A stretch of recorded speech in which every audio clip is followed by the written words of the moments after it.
The Australian fashion industry has often been called out for its lack of diversity, but now young models from different cultural backgrounds are finding success locally and overseas.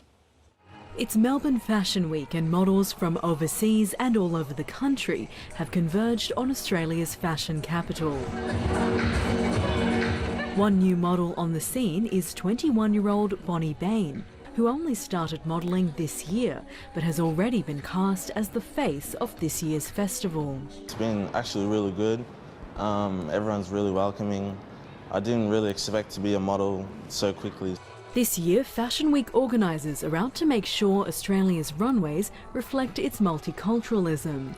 Homegrown models like Adut Akech have found huge success overseas, but some of the industry's biggest names acknowledge improving diversity here has been a slow process. Australia is the most successful multicultural country on earth, and we should be reflecting that in our pages. To be frank, I think we've been a little slow off the mark. It was just that matter of taking that conscious step forward, and it's changed the way we think. And I think we'll look back on this and think, I can't believe it wasn't always so. Designer Suzan Dlouhy says small businesses also have a role to play in marketing multiculturalism to the masses. When I was growing up, I didn't feel reflected in the fashion that I saw when I was younger, so for me, now as an adult, I'm trying to reflect that back to the next generation. It's a change welcomed by Indigenous model Kyla Day. A lot of people are really getting around the Indigenous culture now, and there are Indigenous models out there and TV representatives.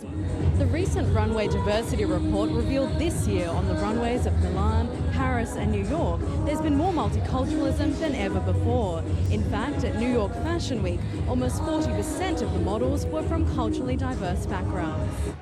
Those changes in the world's fashion capitals are already having an impact on the Australian industry. And it's sad in a lot of respects that we do take our lead from overseas a lot of the time, but now we're sort of starting to embrace diversity.